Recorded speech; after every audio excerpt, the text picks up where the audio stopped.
২৬ আল্লাহ চান তোমাদের জন্য বিস্তারিত বর্ণনা করতে, তোমাদেরকে তোমাদের পূর্ববর্তীদের আদর্শ প্রদর্শন করতে এবং তোমাদের তাওবা কবুল করতে। আর আল্লাহ মহাজ্ঞানী, প্রজ্ঞাময়। ২৭ আর আল্লাহ চান তোমাদের তাওবা কবুল করতে।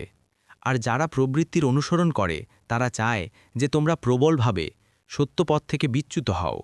২৮ আল্লাহ তোমাদের থেকে বিধান সহজ করতে চান, আর মানুষকে সৃষ্টি করা হয়েছে দুর্বল করে। ২৯ হে মুমিনগণ, তোমরা পরস্পরের মধ্যে তোমাদের ধন সম্পদ অন্যায়ভাবে খেও না, তবে পারস্পরিক সম্মতিতে ব্যবসার মাধ্যমে হলে ভিন্ন কথা।